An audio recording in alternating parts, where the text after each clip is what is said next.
So good afternoon, everyone, and welcome to the EIC Circular Bioplastic Portfolio webinar on recycling biopolymers. Thank you for joining us today. We are delighted to have all the participants from across Europe and beyond. My name is Debolina Paul, and I will be your host for this session. A very quick housekeeping notes before we begin. This is for everyone. This webinar is being recorded and will be shared with you later on. Please keep your microphones muted throughout the presentation. This is very important. Use the chat or the Q&A panel to submit your questions. We can take it later. All the questions, everything you mentioned, the project, which project you are asking the question, and we can take it in our final segment of Q&A. And we will be running for 1 hour, finishing at 13 or 13:02 or 5 maximum. Now it is my pleasure to welcome our first speaker, Dr. Danilo Pietretti from the European Innovation Council and SMEs Executive Agency. Please mute yourself, all of us, other than Danilo. Danilo will introduce the EIC Circular Bioplastic Portfolio under the Pathfinder program. Danilo, the floor is yours.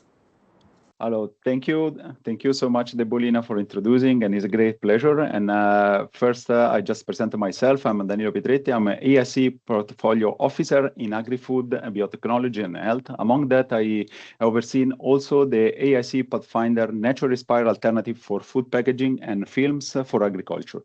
Before starting, I would like to just thank Ivan Stefanic, that is the program manager that he designed this challenge. And most of the slides that I'm presenting is material from Ivan Stefanic, then I thank twice. I also would like to introduce Walter Evers, that is the new PM that is following the work of Ivan Stefanic. But I was thinking to introduce actually EIC and what are the funding scheme of EIC. But for lack of time, I just will skip this part, and I invite you to contact me for further questions, but also to visit our website to understand which kind of a funding scheme we have. What I wanted to show is just the main difference that there is from the Horizon Europe project and the EIC that they were belonging still to the Horizon Europe in Pillar 3. That we have this so-called proactive management. Means that the program manager is the one that designed the challenge. He also overseeing the project with all the life cycles. The main goal is to bring this project and the innovation to the market. And now he does that with shaping the future technology direction and identify strategy opportunity before the call or launch, actively steering the portfolio through the workshop, roadmaps, or cross-collaboration. He has this kind of helicopter view where he see all the project and see the collaboration where he can go to the market. Then another important part is connect the project with the different stakeholders. And this I want to give a concrete example. For example, for this portfolio, we will have an EFSA webinar where we'll speak about the food content material and on the regulatory part in the fall of 2026. And also make a connection with the different DGs, but also with the industry and investor. The key message that I want to just give you that the EIC program manager does not simply manage the grant, they orchestrate the innovation ecosystem where the portfolio is greater than the sum of this individual project. But now we go to the challenge. And what is the background for this challenge? If you think the food system is highly dependent on a fossil fuel derived plastic, they are used through all the entire food value chain, from early agriculture application, such for example, agriculture films and also fertilizer coating, to the latest stage of the food value chain in the food packaging that protect the products during the transport, extend the shelf life, and ensure the food safety. However, this comes at a great cost, especially environmental cost. Most of these plastics are designed for singular use or short-term use, and yet they persist in the environment for decades. And the low recycling rate, together with the release of additional additives during the degradation, contribute to the pollution of soil, water, and ecosystem, but also to the health of the persons. And we will have a slide about that. This challenge that therefore was created to stimulate the breakthrough research into natural inspired materials that can provide the same functionality as the conventional plastic while being safe, circular, and environmental sustainable. But I like to put everything in perspective with a concrete example and also to see the bigger picture. If you check the picture on the right side, where there is the anthropogenic mass, in 2020, the scientists declared that the anthropogenic mass, that is all the material and mass created by human, oversee the biological mass. And among all these different material, plastic is the fast growing one and the most persistent of this material. And also to see more in perspective, the 8 gigatons of carbon in plastic is roughly twice the carbon contained in the entire animal kingdom. This figure clearly shows the scale of our dependence on plastic and the urgent need for more sustainable alternatives. But also, what is important about plastic? Plastic is not only a waste problem, it's also a chemical challenge. If you think that the plastic contains more than 16,000 chemicals, and this is a recent report that show that are being associated with plastic, 4,000 of these chemicals are already considered hazardous. And understanding how these thousands of chemicals might interact and affect the human health and ecosystem over the time is an enormous scientific challenge. But behind this number, there are also people, family, and future generation. And if you think that some of these chemicals, for example, BPA, that are endocrine disruptive chemicals, create huge problem in issue. Then we need material that combine performance with safety and sustainable from very beginning. But where we can find this source of carbon? Or let me rephrase better this. Can we replace conventional material and potential harmful chemicals with better natural respired alternatives? This graph shows that, for example, as I mentioned before, the 8 gigatons of carbon is of plastic. We have, there is something, there is something in the background. I don't know. Do you hear me? Is it okay? I will continue. Yeah, I will continue. There is someone speaking in the background. Actually, I muted everyone. I don't know who is talking. Who is someone talking? Is speaking. Someone is speaking. Yeah, everybody is muted. I muted everyone, but continue. Please mute everyone. No Please problem, no problem. I will continue. I just want to show with this figure that we have the source of carbon present in nature. Of course, it's not easy, and we cannot claim that this biomass is directly available for industrial use, but clearly show the enormous potential of nature as a source of inspiration for a new material. The opportunity is therefore developing high-performing nature-inspired alternatives that can replace fossil-based plastic in food packaging and agriculture while reducing the environmental health impact. But also, what is the scope of this challenge? Our ambition was to support breakthrough in interdisciplinary research to develop sustainable, nature-inspired material capable for replacing fossil-based plastic in food packaging, but also in agricultural application. But plastic is widely used and is for a reason.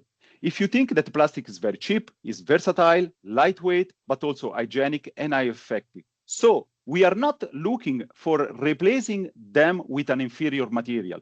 The alternative must be up to the task. And at the same time, we should reduce the environmental impact across the entire life cycle, from raw material and production to reuse, recycling, or biodegradation. So the goal is clear for us: lower environmental impact without compromising the functionality and the performance. But now, let me say what we want to achieve with this challenge. Our goal was to build a portfolio sustainable, nature-inspired material capable of fulfill different functions across the food packaging and agriculture, and really contribute to the real paradigm shift of this sector. We should also keep in mind always the big picture. When the planetary boundaries framework was introduced in 2009, only this planetary boundary was crossed. In 2023 was a 6th planetary boundary was crossed, then showing and highlighting the growing pressure of human activity on our planet. So our ambition gone beyond developing a new material. We wanted to contribute to the transition towards a solution that is circular, resource efficient, and safe and sustainable by design. I just took the liberty to have the last slide to summarize what I said. And here you can really see that the portfolio is environmental friendly, naturally inspired material, capable of addressing a wide range of applications, as I already mentioned before. The project could start from different bio-based sources and raw material, explore different applications, and also develop new and enhance functional characteristics. Also thinking always about the strategy to reduce the energy, water use, carbon footprint, enhance the biodegradability, the compostability, and the reusability. Then at the same time, then by bridging all these dimensions together, our goal was to build a portfolio, EIC, naturally inspired alternative for food packaging and agriculture for film. Then let me introduce the 6 projects just briefly, and later on you will hear from each project. Here is just the portfolio is divided in 2 main objectives: the food packaging from one side and the film for agriculture in the other side. Some of these projects come across both the specific objective. What is important is that the project explores different material, including, for example, PLA, PHA, cellulose, biodegradable polyethylene, but also go beyond the simple replacing of this conventional plastic. They also introduce new characteristics, for example, heat-resistant packaging, smart sensor, food safety and indicators, passive water management, antifungal properties, and insect repellent solution. So while all these 6 projects have different scientific ambition, they have the same goal: to develop high-performing, naturally inspired alternative for fossil-based plastic.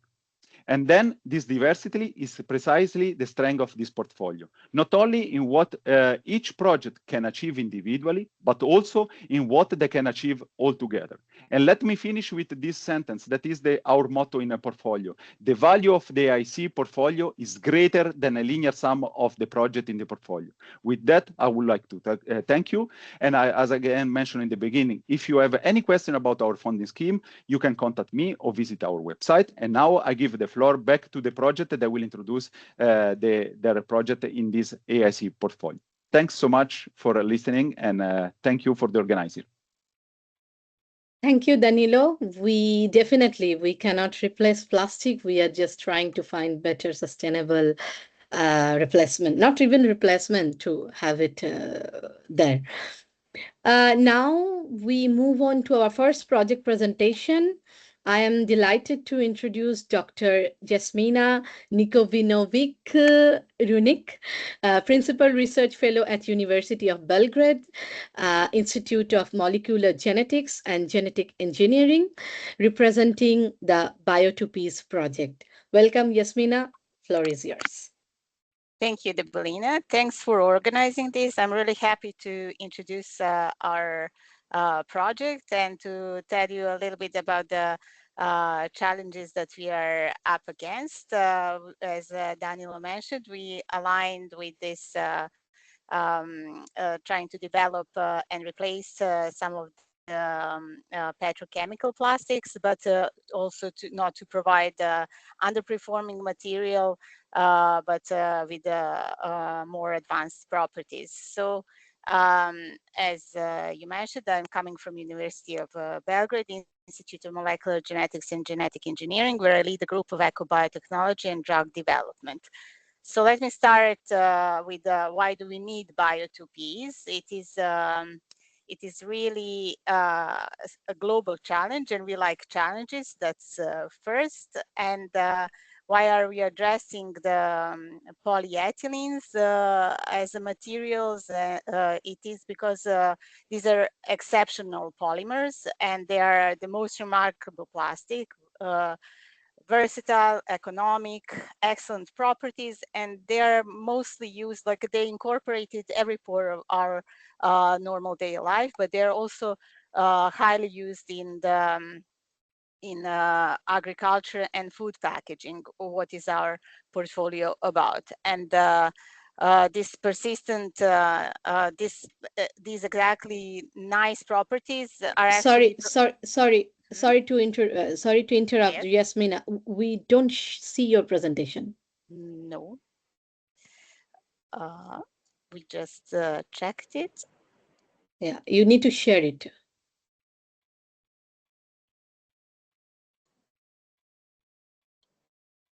Yes. I'm really sorry now. No worries. Yes.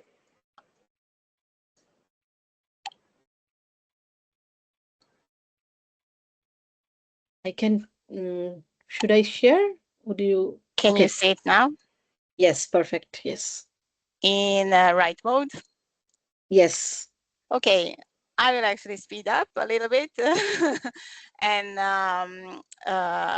I just mentioned that polyethylene is highly produced, very economic, excellent moisture and gas properties, durable, and that makes it highly recalcitrant, almost kind of non biodegradable, but it's used a lot. So very well, it's documented that it is found its way, like microplastics, and weathering made a lot of microplastics based on polyethylene.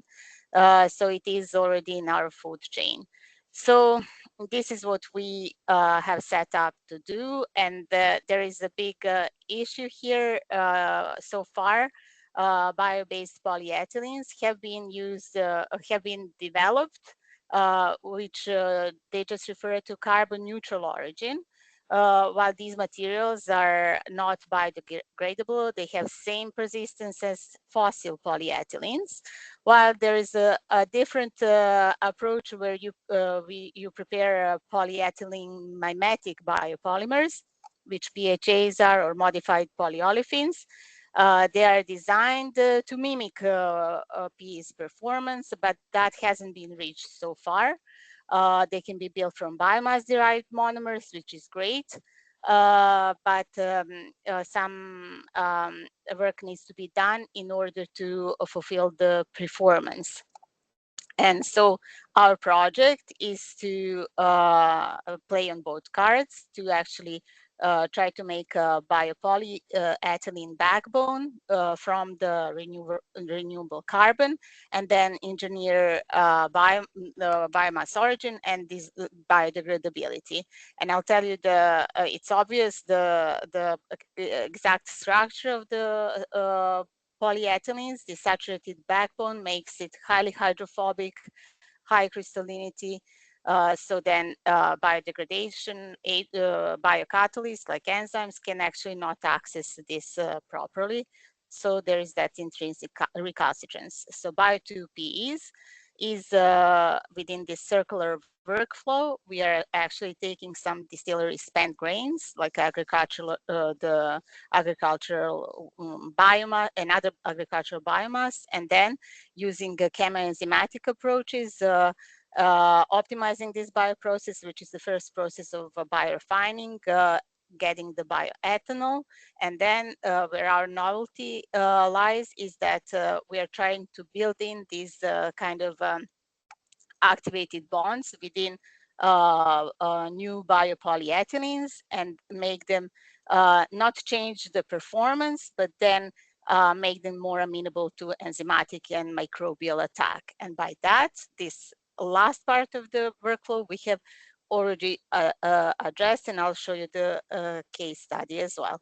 So when designing biodegradability, you have heard about polyethylene terephthalate. It is naturally, can actually degrade much more efficiently than polyethylene. That has been well documented. And once you start designing biodegradability into the material, you're definitely losing on mechanical strength.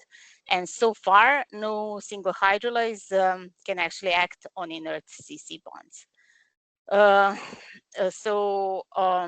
Because the enzymes are our specialty and our expertise, I just wanted to point out that we cannot address the enzymatic biodegradation of polyethylenes unless we introduce these activated bonds, branched chains, and then we can actually work with lacases, other oxidoreductases, monooxygenases to act on these activated sites. And then when the scission happens, then the microbes can actually shorten these molecules and then oxidize them through and mineralize through beta oxidation. What we really want to do is actually upcycle rather than just mineralize these new materials. So we are trying to close the whole loop. So far, we have achieved the production of bioethanol from biomass streams. The initial synthesis of activated biopeas has been carried out. This is just on a small scale, so we couldn't really work in the biodegradation using enzymes, optimized and engineered enzymes, but we have pre-selected enzymes and microbial strains to carry out this step. And our final goal within Bio2P's project is to reach to 4 demonstrators, which are functional food packaging, textile packaging, insect repellent agricultural mulch, and non-wound membrane for crop protection. And we are really optimistic that we will get there.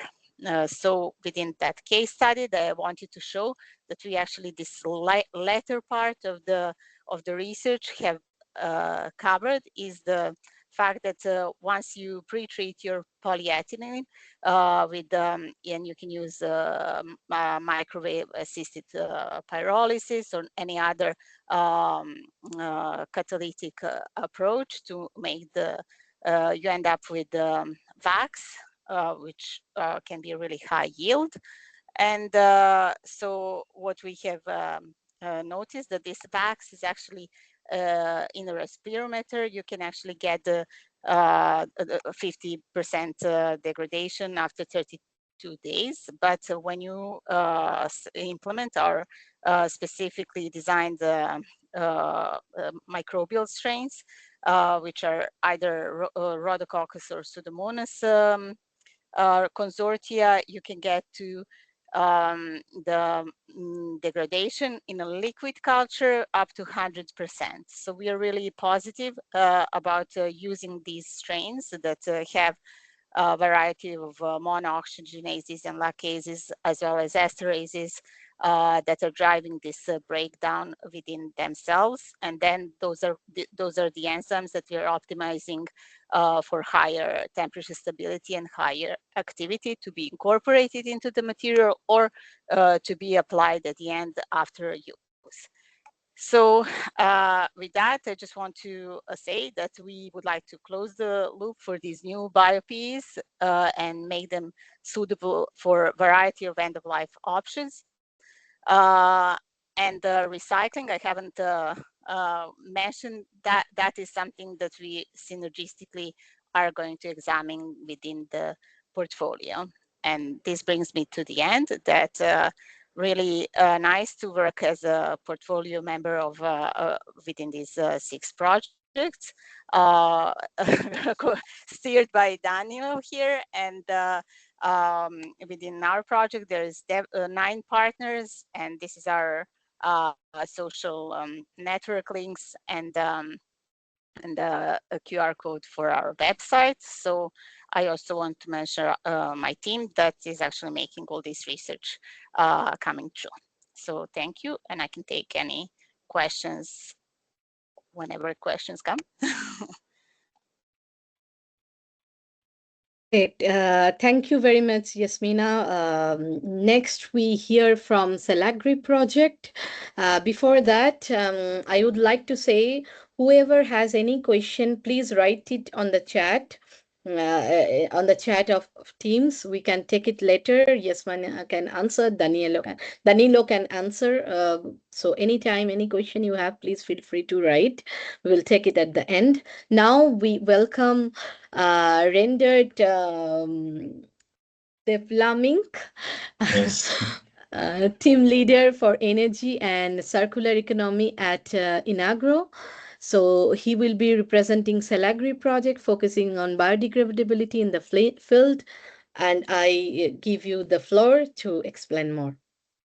Thank you very much, Nibolina. Thank you everyone for attending. We're very proud to be part also of this portfolio. And so I will briefly introduce you to CELLAGRI. Of course, we are only being a project for under a year, so a lot is still ongoing and starting, but I will focus on the general concept and also the parts where biodegradability in specific to this webinar come into place. So let's start with the context. So here you see a field of a zucchini who is being sowed only 2-3 weeks ago at Inagro. We are a research and advice institute for agriculture in the west of Flanders, being in Belgium. So you see here an agricultural mulch film, which is of course the center of CELLAGRI. Why do we use agricultural mulch films? Well, weed suppression, moisture retention, thermal regulation. In general, using mulches reduce crop protection agents and also increases yields and germination of the several vegetables and crops across the world. The problem, however, is that these mulch films are also sorry, Rendered. Sorry to interrupt. Are you on the first slide? I am showing the picture of a mulch film. If not, no. I mean, it's a field. Now it's working. Yeah. Now it's moving. So we are looking at a picture of a mulch film at a field in. So perfect. Yeah, that's the slide where I want to be now. Basically, so why yields germination and increased yield and germination. However, the problem is that these mulch films are also a source of microplastics in soil and waters. So that's at the center of CELLAGRI, and we want to change that by introducing fully biodegradable mulch films. However, we're also introducing new concepts. So if you're at the next slide, if you can yeah, I see Danilo nodding. So everything works. So this is the CELLAGRI concept. So where we start is with a fully biodegradable cellulose-based mulch film. On top of that, we use a coating. And of course, the coating, a novel coating, it has to be also fully biodegradable. A third concept is the addition of microfluid structures. So we have an advanced coating in which we combine hydrophobic surfaces and hydrophilic surfaces.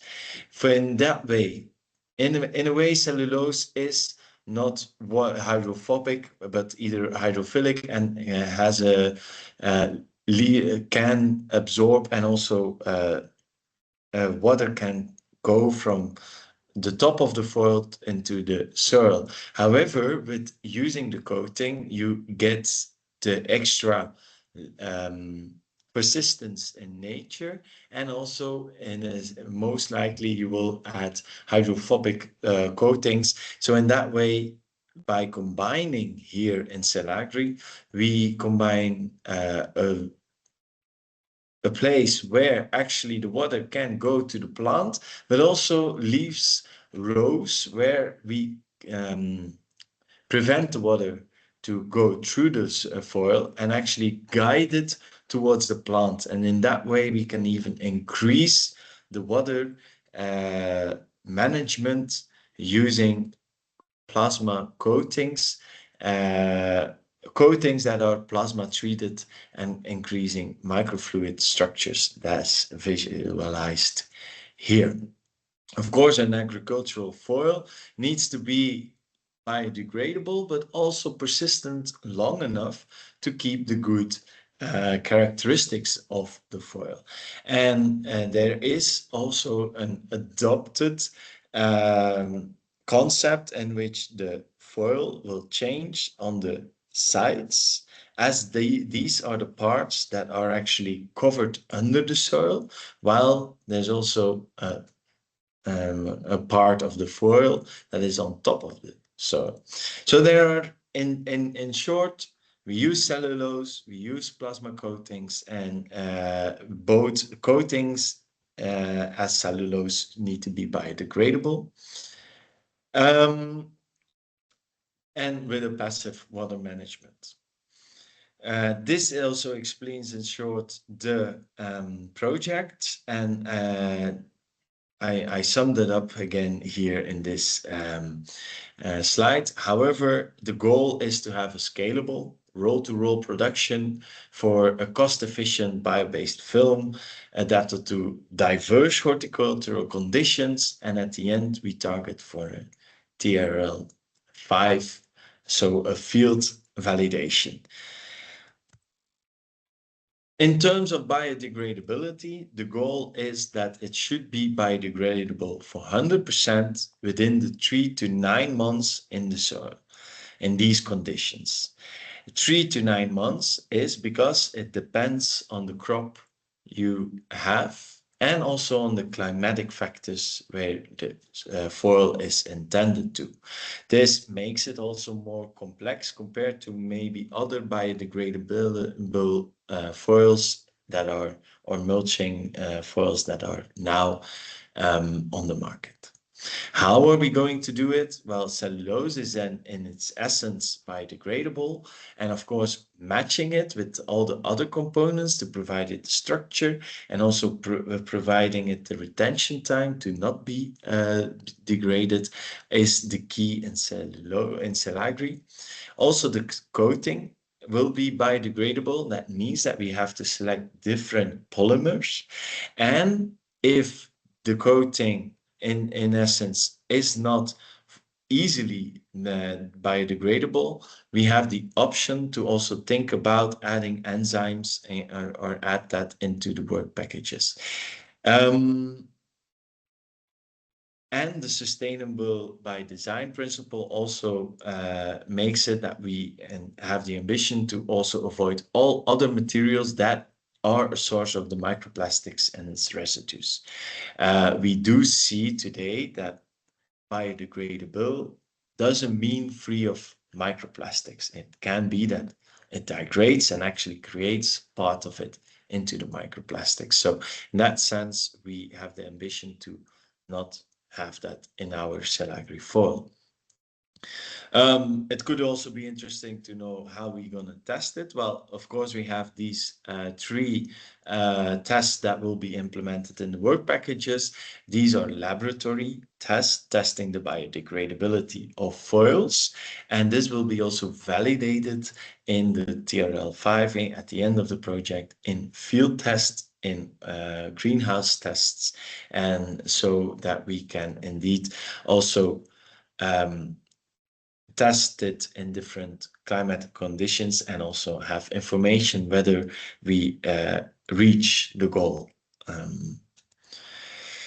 Who is working on it? Well, we are with 9 partners, but I will, let's say, first focus on, for example, the University of Maribor. They have specifically the task to go and produce the cellulose. And we herefore have also the uniqueness of producing bacterial cellulose. It has the advantage that it's much more pure, doesn't have as much hemicellulose or lignin in its structures as you would have from plant cellulose. And this is in laboratory scale, but we have a partner, Treeless, that will scale this up. So if you're interested in cellulose, those are the ones really in charge. Talking about the coatings, well, Akira Science is the partner and also an industrial partner that is specifically producing the novel polymers that will end up in the biodegradable coating, while the microfluidic structures that will be placed into the coatings are a combination of CT and VUB. The biodegradability tests in the lab will be performed by the Institut Tecnológico de Aragon, and eventually the end result of where it's going to be tested in the fields is where I am part of the organization Inagro, and we are in the applied site, and we will test the foils in, for example, the zucchini you saw before, but also in horticulture. And that is in brief the CELLAGRI project. So I want to thank you for your attention, and we are open for some questions there. So thank you very much. Thank you, Rendered. We now move on to BORN project presented by Dr. Stefania Angelini, researcher at the Water Research Institute of National Research Council of Italy. Thank you. Floor is yours, Stefania.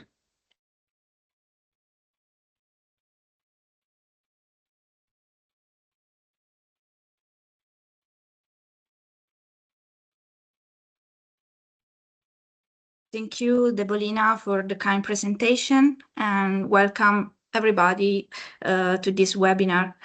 Today, I will introduce you to BORN project that stands for Bio-Based Thermal-Resistant Food Packaging, that is coordinated by the National Research Council in Italy, by the Institute for Polymers, Composites and Biomaterials on behalf of Dr. Maria Laura Di Lorenzo, that brings together several research centers and industries from across Europe, in particular from Sweden, Spain, Germany, Switzerland, Italy, and Poland.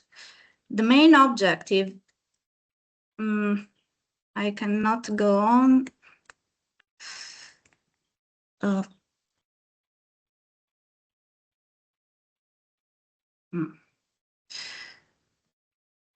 I'm sorry. I didn't manage to go ahead. I tried to share the screen. Okay.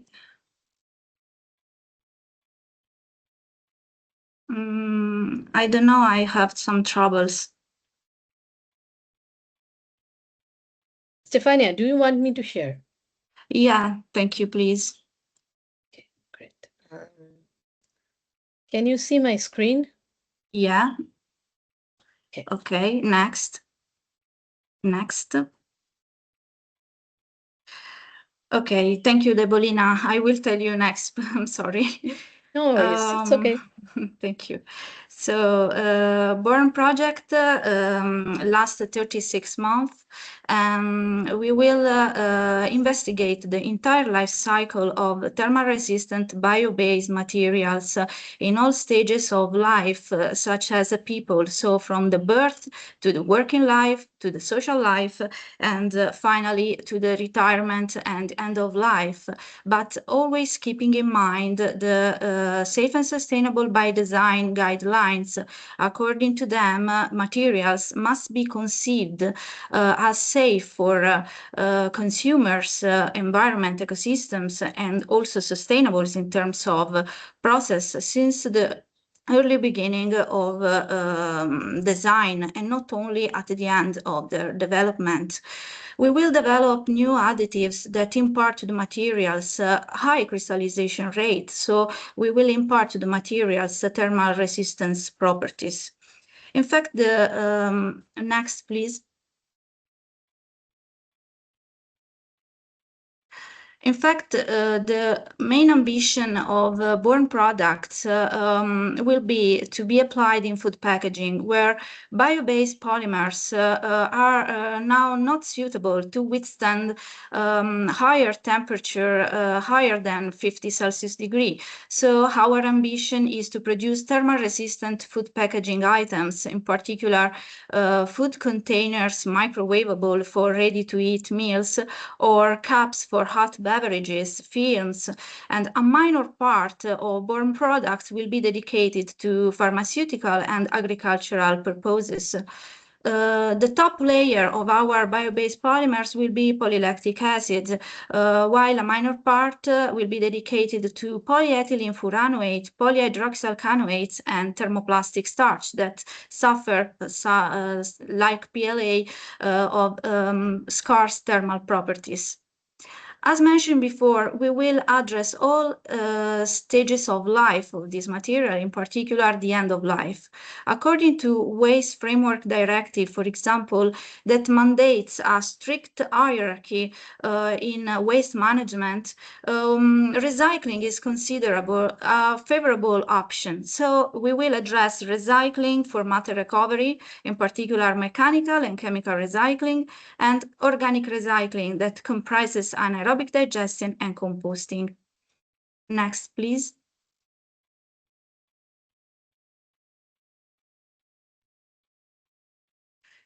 In Sweden, in the Royal Institute of Technology, we will perform mechanical recycling with the aim to evaluate the influence of those additives used to impart thermal stability to the materials on mechanical recycling performance. Moreover, in case of need, we will investigate the reactive extrusion by means the addition of chain extenders in combination with the catalyst to try to counteract the unavoidable loss of mechanical properties due to molecular weight decrease. Next slide, please. While in the Water Research Institute in Italy, we will perform chemical recycling on those items that are forecasted to be wasted in food waste of the separate collection, but that are forecasted to be separated from food waste. So we will perform depolymerization processes, above all thermal hydrolysis and solvolysis, to recover from the waste the fundamental units, monomers. For example, from polylactic acid, we will recover lactic acid, with the aim to microbially upgrade them through further upcycling. For example, starch that is recovered from thermoplastic starch can be used as fermentation feedstock for anaerobic microbial culture to produce short-chain fatty acids, such as acetic acid, butyric acid, that then can be further upgraded by means of other fundamental units from PLA, for example, lactic acid, that can be used as electron donor in chain elongation processes to elongate short-chain fatty acids up to medium-chain fatty acids, such as caproic, caprylic acids, that own a higher market value. And the next slide. Finally, we will assess also the biodegradability of food packaging items that are forecasted to be disposed of with organic fraction of waste collection by following strictly the ISO test conditions in a controlled environment, in particular anaerobic digestion and composting, but also we will try to simulate also the anaerobic digestion and composting real conditions of plants. And in case of potential uncontrolled waste littering we are still suffering from, we will surely assess the biodegradability of these items in open environment, in particular aquatic environment and soil. Obviously, also in soil, we will address the biodegradability of agricultural materials such as mulching films. And in case of uncontrolled waste littering, another issue could be the leaching of additives from the soil to groundwater. So we will investigate also the biodegradability of these additives and organic compounds in fresh water. And the next slide, that is the last. I have concluded. I want to thank Debolina for her assistance, and I want to invite you to follow the outcomes of this project by means of website and social media channels. And thank you, everybody, for the attention.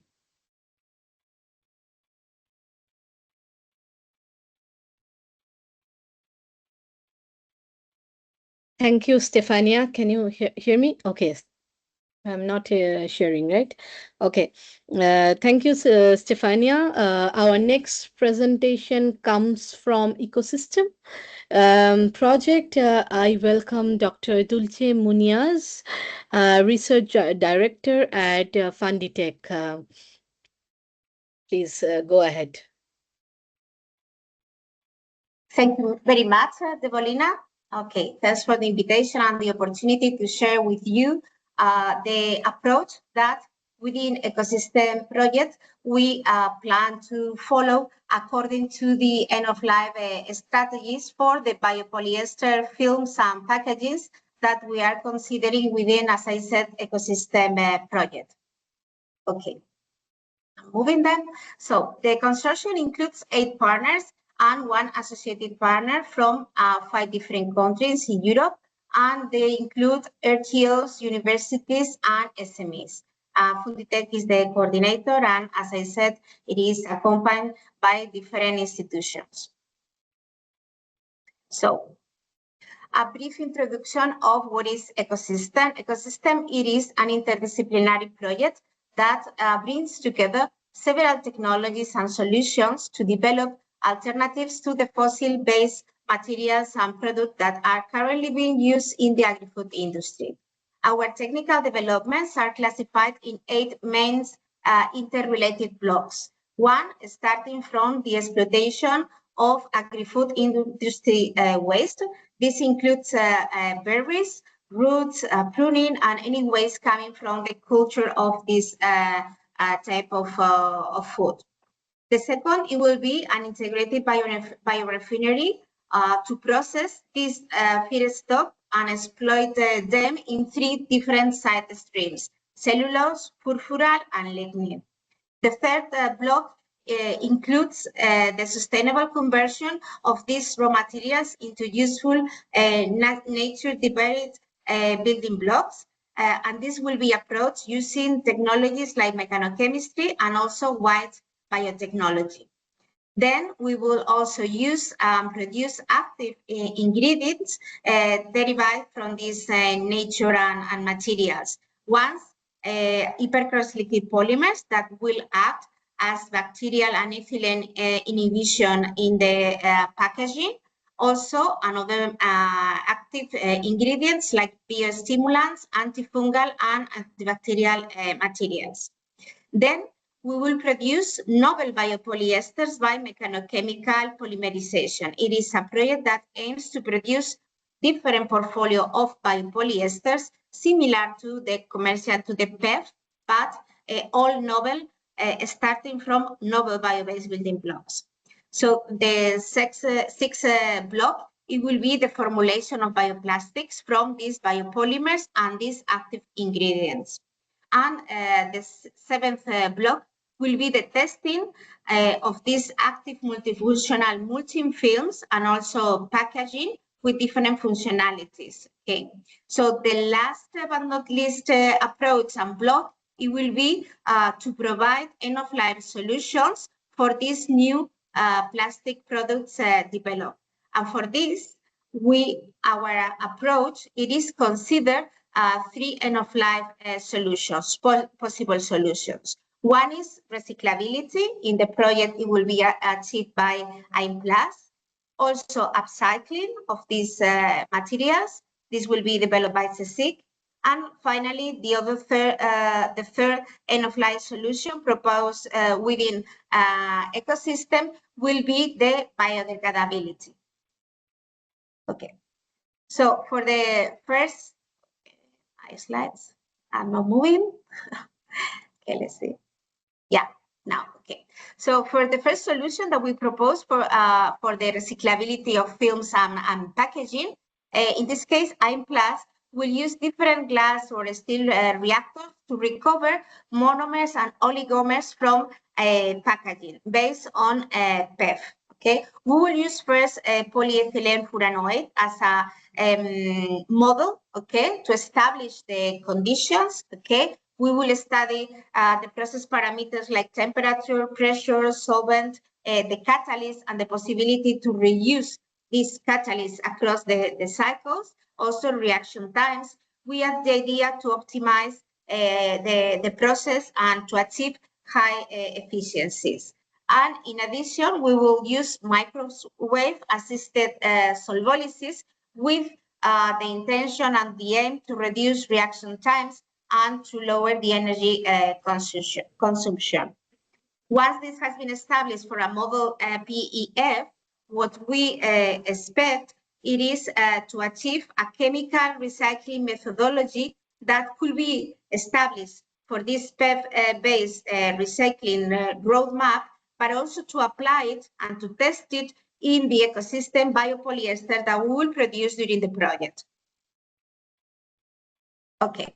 So the second end-of-life solution that we will study in ecosystem is the upcycling of biopolyesters and films using mechanochemistry. This technology, it is a green methodology that do not only use solvent or heating, and only use mechanochemical forces, serving as an ideal method for upcycling and synthesis of new compounds. This work will start also with commercial PEF to optimize, again, the conditions of the mechanochemistry and to produce from these materials a useful catalyst, okay, based on the furan decarboxylic acid that will be produced in the first step. Once the protocol is established, the reusability study will be conducted using scraps and materials of the packaging from the ecosystem biopolyesters. In this case, the catalyst containing these furan rings and metals like copper and iron will be evaluated in model oxidation and reduction reactions. Okay, the third end-of-life solution to be studied is biodegradability. When assessing the end-of-life of polymeric materials, it is important to distinguish between two main scenarios. The first scenario, it is designing composting. This includes industrial composting that usually operates at temperature above 50 degrees and domestic composting that usually takes place at lower and more variable temperatures.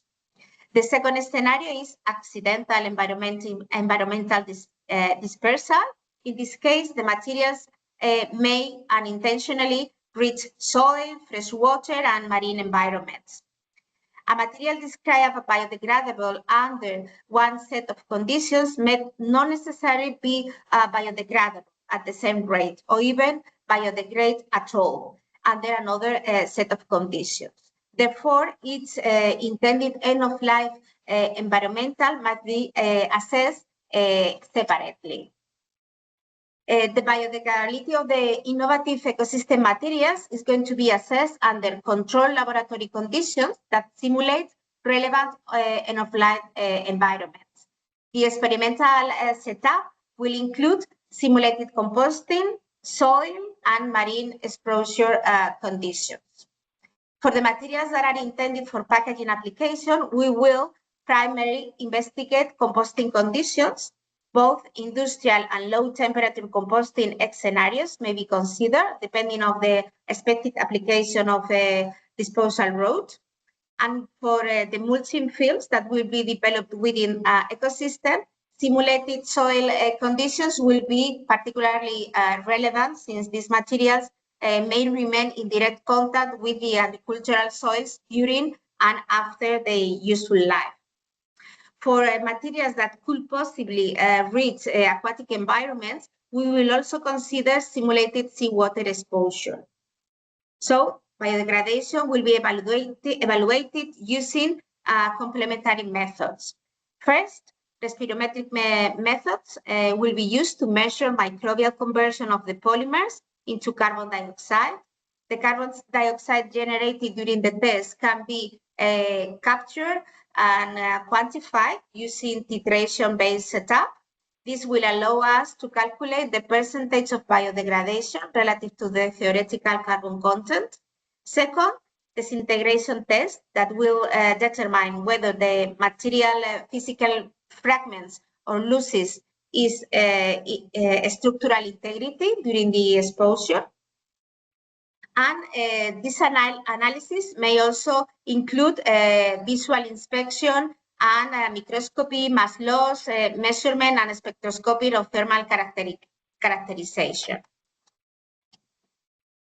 The results obtained will support material optimization, environmental performance, assessment, and the definition of the appropriate end-of-life strategies for the project films and materials that we will develop within an ecosystem. So there will be a great input.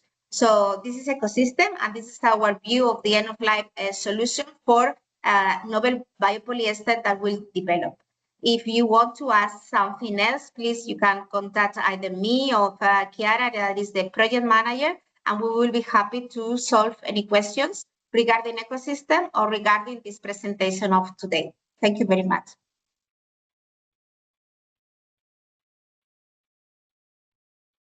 Thank you very much. Now we move on to the next presentation. Before that, I would like to again mention, please write your questions. Any question you have, write it down in the Q&A.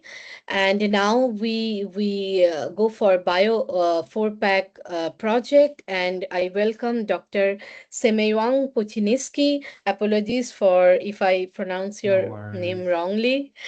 And yeah, over to you for Bio 4-pack. Thank you very much, Debolina. First question is, can you see the presentation in a presenting mode? Thank you. Yes. Good afternoon, ladies and gentlemen. My name is Przemysław Adam Płociński, and I will look at food packaging from the perspective of a microbiologist. So I represent Bio 4-pack, coordinated by the University of Łódź from Poland. And we are developing biodegradable, bio-based, and bioactive packaging for food safety.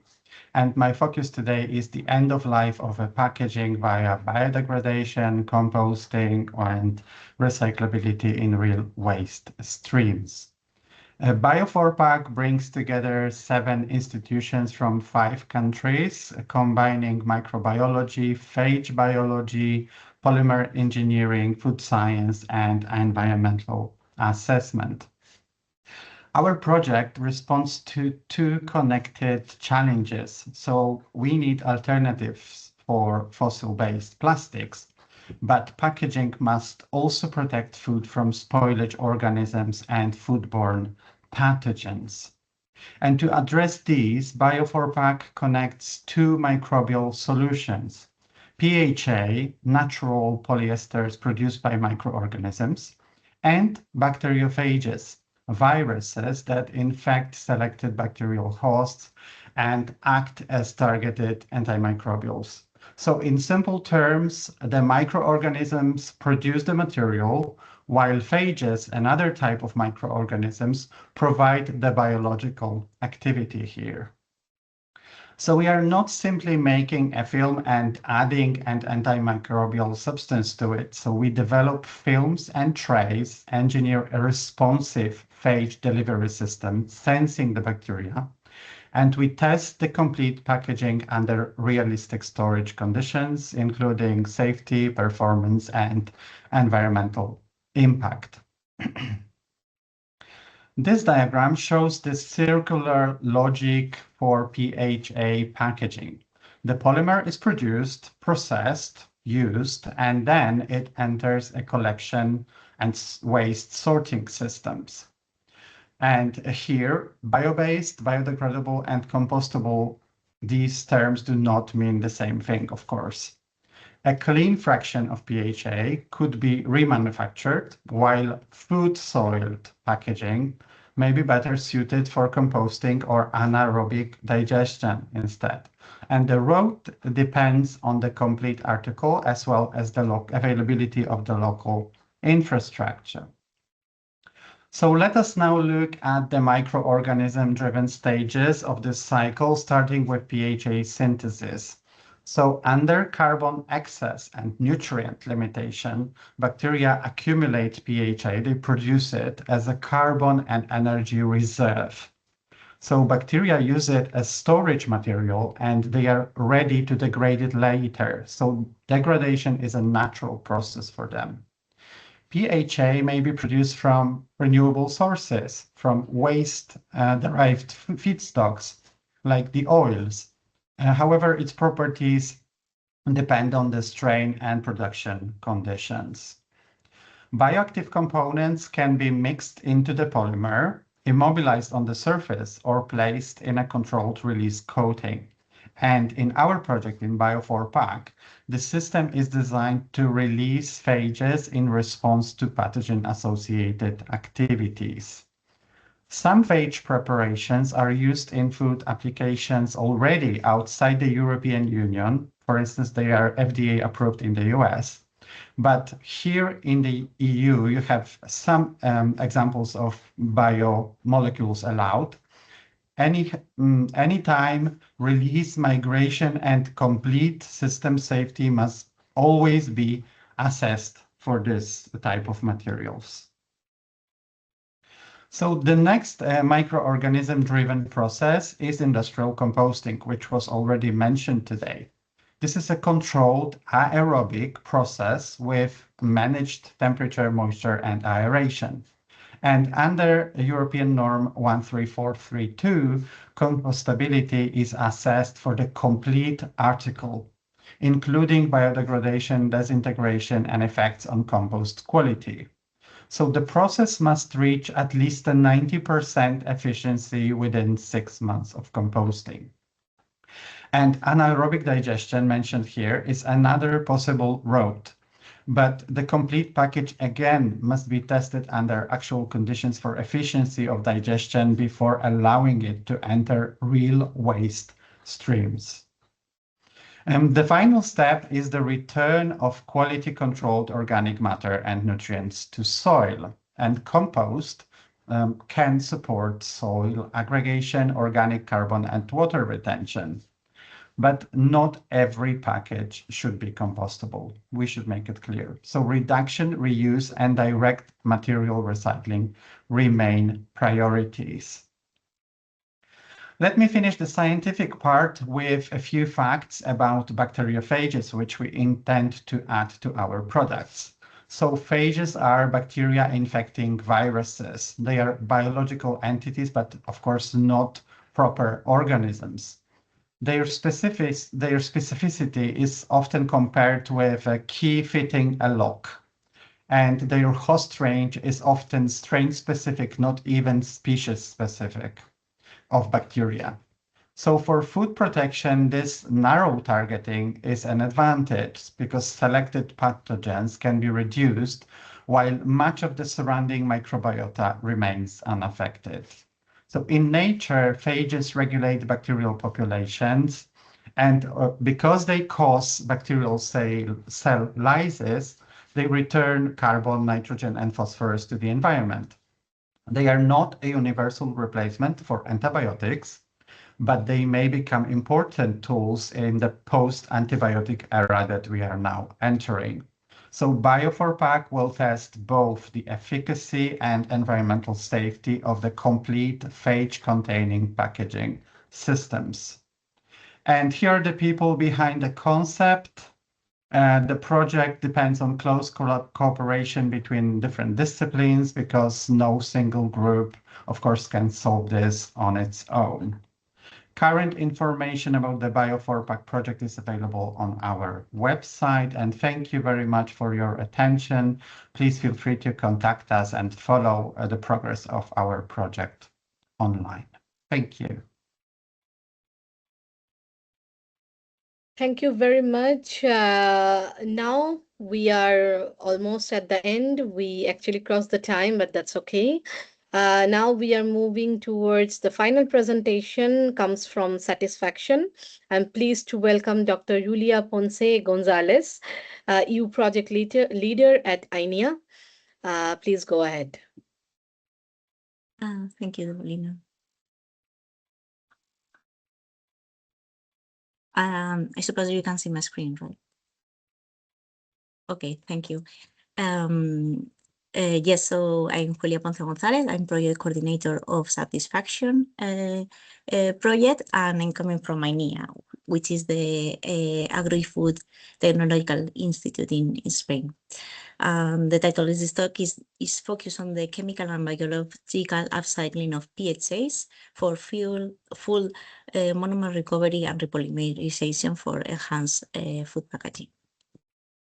So our approach our project is focused on PHA as a bioplastic with very desirable properties, because it's naturally produced by bacteria. Shows very nice biodegradability, but its main drawbacks or limitations is that it's currently quite expensive to produce. It's not currently recyclable and difficult also to process into packaging. So as a result from that, PHA formulations that you can usually find in the market have very low PHA content and usually include also some additives of concern. So in order to address all these limitations, in Satisfaction project, we propose the upcycling of PHA bioplastics by taking this PHA waste, post-consumer waste, where we propose two parallel chemical and living cells upcycling routes. And we are going to use computer-assisted polymer discovery to enhance the properties of the PHA and go beyond them. And we are going to apply the safe and sustainable by design methodology in order to obtain safe and sustainable materials. So with that, we are targeting the development of 3 new PHA formulations with high PHA content, no additives of concern, and presenting accelerated degradation. And we are going to prove them in 3 different use cases.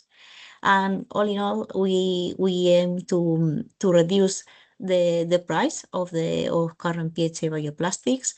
Also propose or enable the circular and local PHA production value chains, reduce our dependency on fossil fuels, and reduce also greenhouse gas emissions, and avoid the release of microplastics and harmful chemicals into the environment. Our PHA upcycling strategy is summarized here. So we are going to take this PHA packaging after use, and here we propose we are developing 2 different routes for this upcycling. One is the biological upcycling route, and the other one is the chemical upcycling route.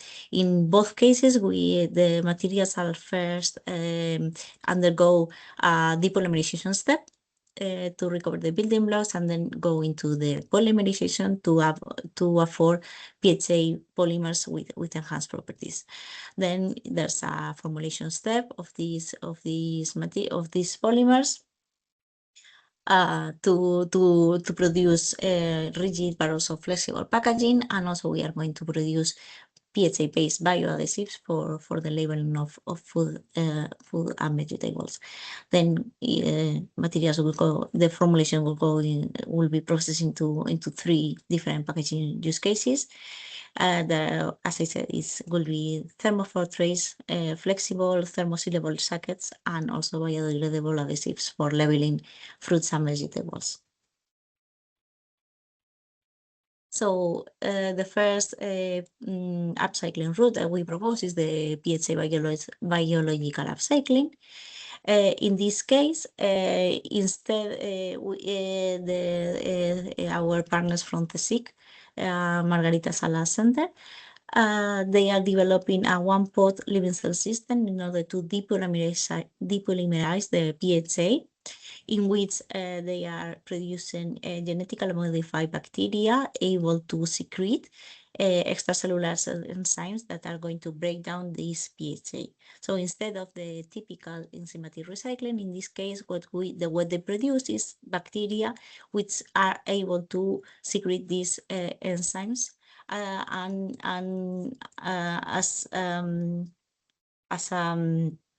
it will depend also on the PHA material that they have. This way we obtain different building blocks, monomers and oligomers, that then go into a biological reactor with mixed microbial cultures to produce PHA, also in a very controlled manner, so we can control polymer length chain and properties. This is then processed again into packaging, and which generates more packaging wastes, and thereby we close the cycle.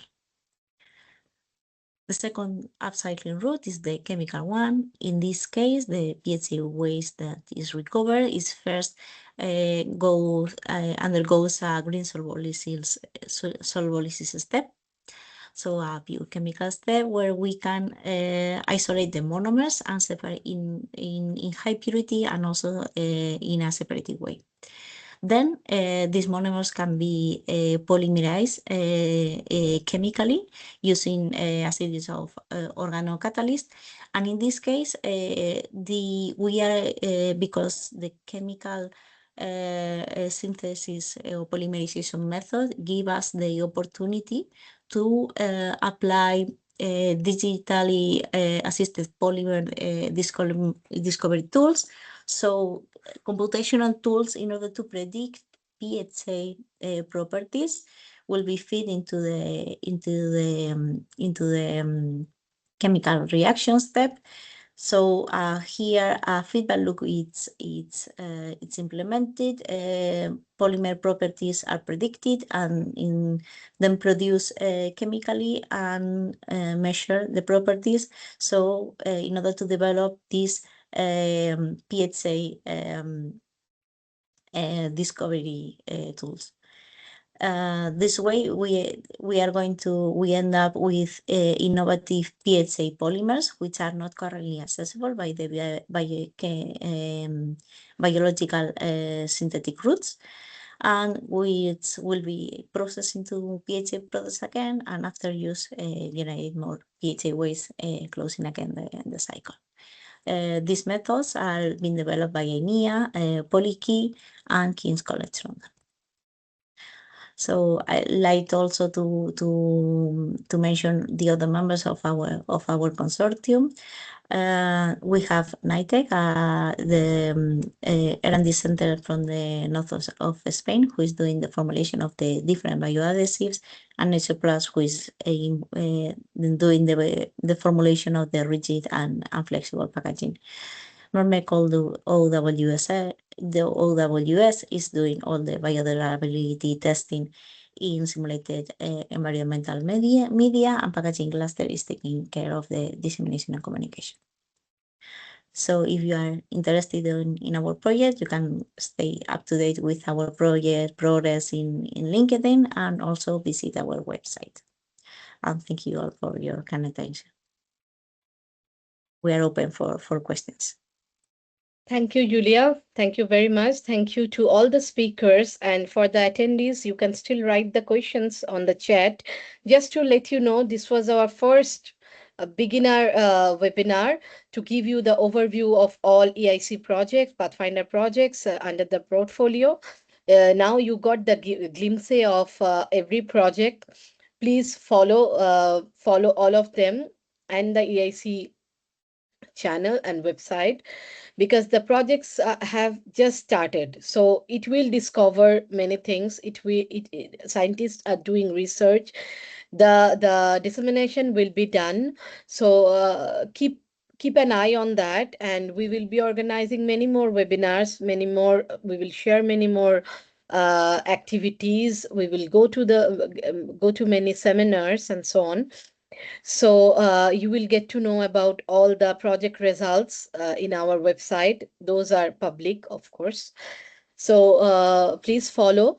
I do not have any question here, but I have a question. So in two projects, you mentioned in CELLAGRI, and right after that, I think, Born, that you work on sustainability by design. So how do you make sure you make sure it from the beginning and not at the end? This is what you mentioned. So how do you make sure it is sustainable by design? Number one question. And another question I also had it in mind.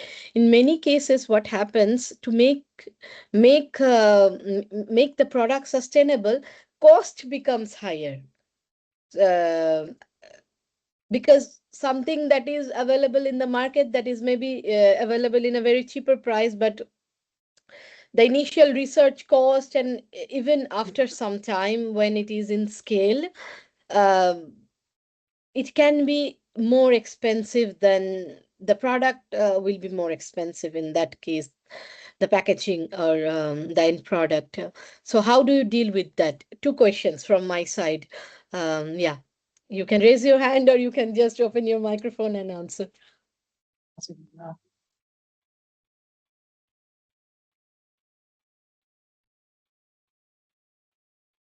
Yes, Maria? Yeah, but maybe Stefania wants to reply. So please, she's the speaker today, so it's better if she replies. Okay, thank you, Maria Laura. Maybe you can add for sure other details. Regarding the first question about the safe and sustainable by design, the guidelines of this framework are conceived from the beginning of our project, from the first work package.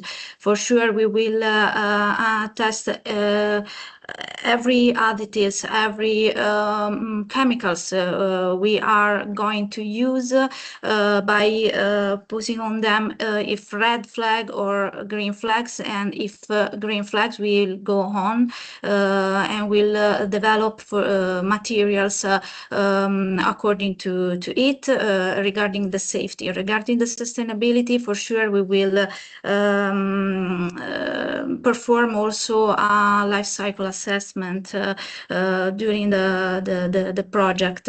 And regarding the problem could be that materials could be more expensive, for sure, but in our project we will use also waste byproducts, glucose-based products to produce plasticizers that will be used in the materials at the end for the formulation.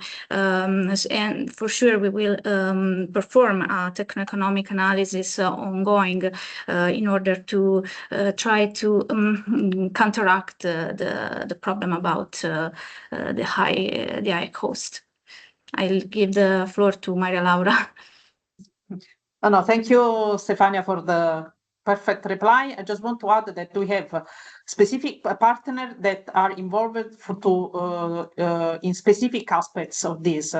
So we have Fraunhofer Institute that is mainly working on safe and sustainable by design by the beginning. So the colleagues at Fraunhofer analyzed, we had to provide a list of all materials that we were planning to use. A list that needs to be, of course, updated in the course of the project, and they analyzed each chemical for each part of the project that we have to use. What if sorry, it's hard to interrupt. What if a material, one single tiny material that is not going with the sustainable by definition, let's say, you change it? We luckily we were all using materials with some kind of red flags, just some kind of yellow flag that we are to check if we can find some substitutes. So by now it's all proceeding smoothly. Perfect. So yes, also for the life cycle assessment, we had a robust life cycle assessment performed by one of the partner. And for the biodegradation, we have several groups involved in this, which is CNR IRSA, where Stefania belongs, the University of the Polytechnic of Stockholm, in Sweden, and also Fraunhofer Institute that is working on this. So we have analyzing all the things, everything, all the aspects for real safe and sustainable by design, from the beginning to the end. Mm-hmm. And the question of rendered. packaging, yeah, Sorry, sorry. Yeah. I thought maybe to also a little bit give insight from CELLAGRI, but I think a lot has been said. Well, it is a framework, so you have to ask a little bit the same questions as in the framework does. What resources are used, what happens after end of life, and this is indeed also filled in with LCA. It's also filled in with, for example, is it economically viable, so cost benefit. Is it economically viable? Well, at TRL 5, it's very hard to say if anything is economically viable. It needs to be technical performance in the first place for us. Nevertheless, I think in a sense, there's a lot of technologies that we will use that need an investment cost that makes it more expensive than as the current valuable. However, the difference, what we put into place is fully biodegradable mulches. And of course, what is the externality of microplastics in the soil and into the water, and how much do you pay for that? And I think it's a bit of a, let's say we want to make the cheapest only viable alternative for the solution, the challenge. We need to solve the challenge, and then the key is to find the cheapest alternative, and it will most likely be more expensive than the current practice, I think. However, of course, if it's the only practice we should aim for as well as a society, and I think then these measures, and there's a future for that as well. There's subsidies or other ways to kind of make a future also safe and circular and sustainable. We need to be aware of that as well. That's a bit my addition to that. Sorry, Maria, were you saying something? I cut you by any chance? Maria from Stefania's team? No, who's you? Me? Yes. You were saying something, or it's okay? You finished? No, I'm finished. If you need to ask other questions, I'm here. Okay, great. So we have some more questions on the chat. I have a question for all presenters. How do you develop materials perform in the separation of the waste stream in the conventional EOL? Can the materials cause problems with the existing optical separation by mixing the recycled materials? Also, the allocation and QS/QP factors in PEF, CFF are based on the market size. Did you estimate the possible market of the developed materials? It's a very big, long question. Yeah, for all the speakers.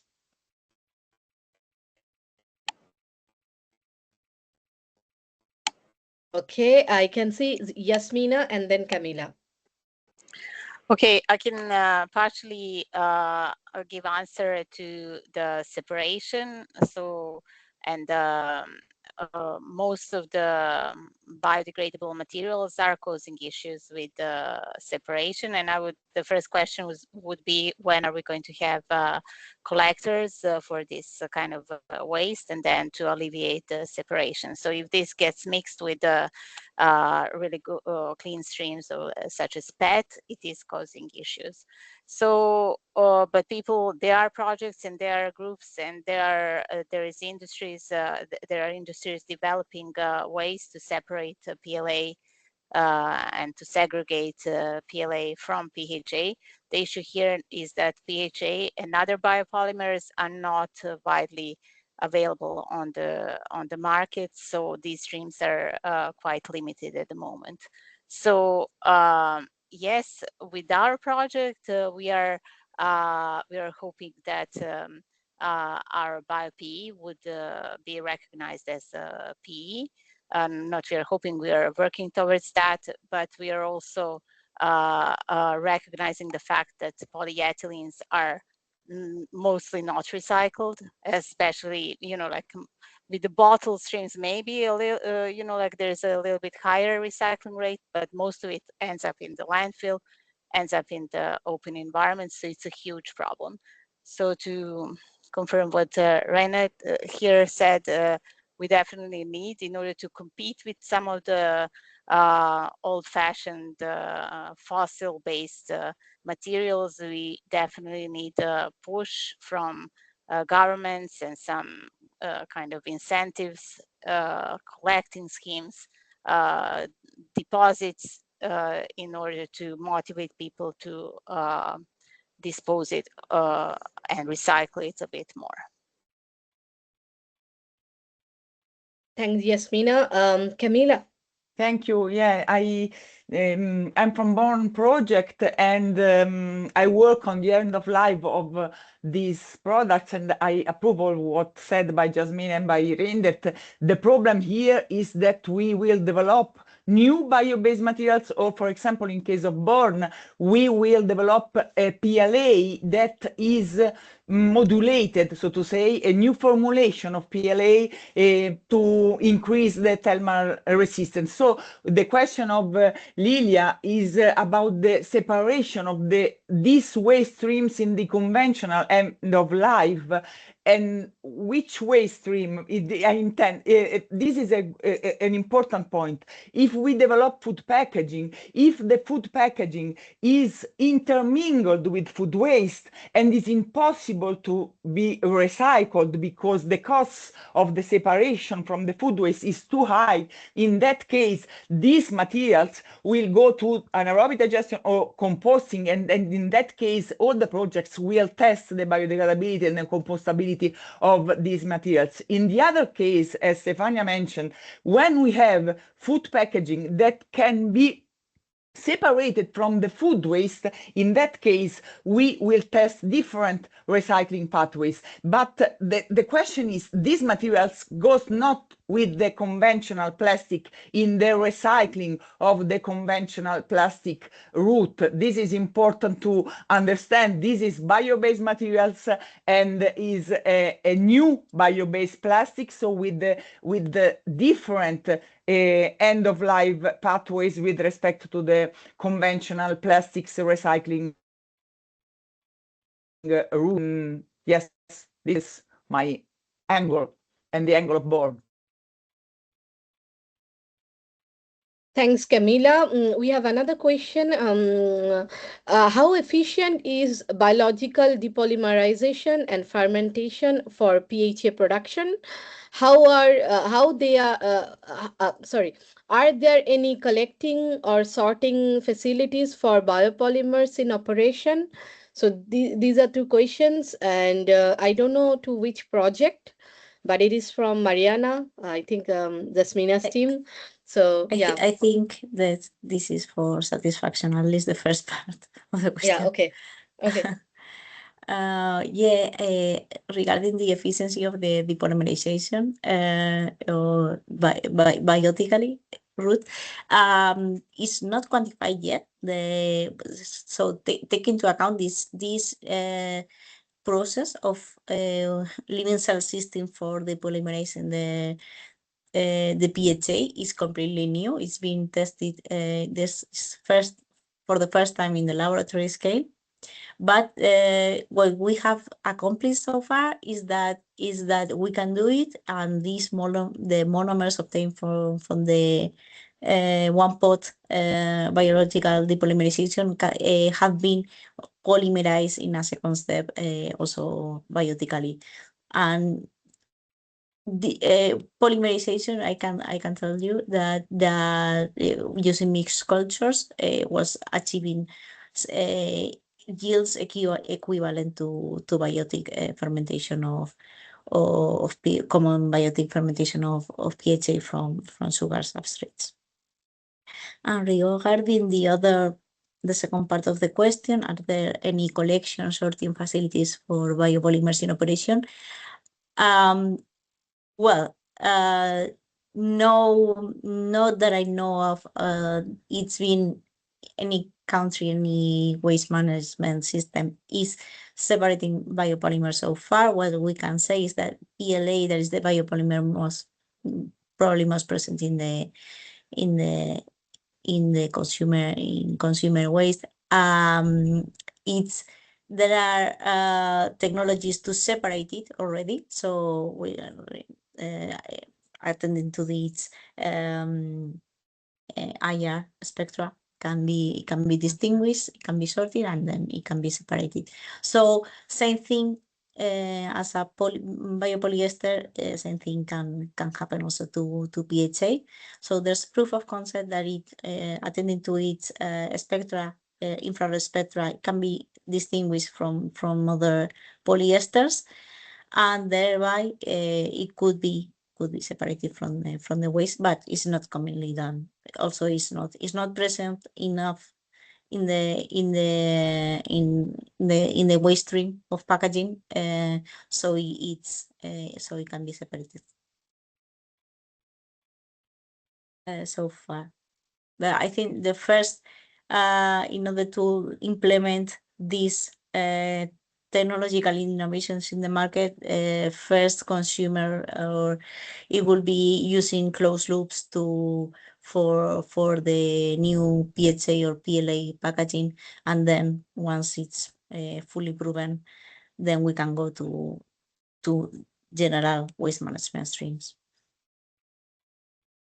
Thank you, Julia. And that's how we successfully exceeded 30 minutes more to our webinar. Thank you for the engaging conversation. Last question from Georgia, that any scale-up challenges, like real-world adoption challenges that you can oversee, like biggest challenge today, that now mostly things are lab scale, and when it will go like real-world adoption at scale, what are the things that you can think of or something like that?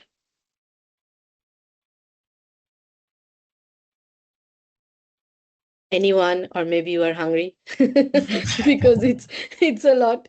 Okay, rendered. In terms of mulch films, of course, scaling up, I can share you some, let's say, scaling up challenges of mulch films today. We're not the only biodegradable mulch film producers or wanting to produce that. In the consortium, there's really a lot of other, even already industrial films available, and some learning lessons that I see from agricultural or farmers' perspective.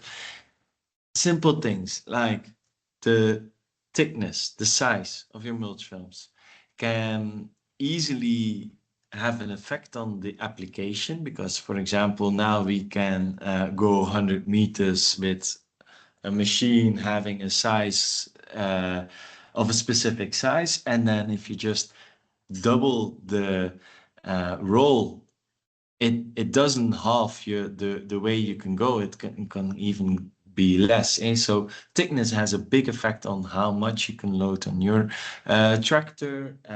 Also, biodegradability and variability in biodegradability can be a very big challenge.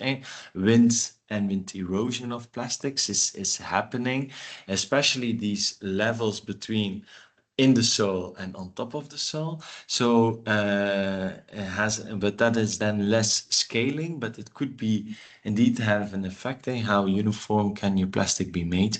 So that are some lessons there. Two quick lessons that we see from scaling up today, alternatives. Thank you to all the speakers from all these projects, and from EIC, Danilo. Great. Then thank you to all the participants for your patience. And yes, see you in the next event. We will reach you when we get the registration link from Teams. And please feel free to follow us on social media. And see you later in our next webinar. Thank you. Bye-bye. Bye-bye. Thank you. Bye. Thank you for organizing. Bye-bye. Thank Bye. you. Bye.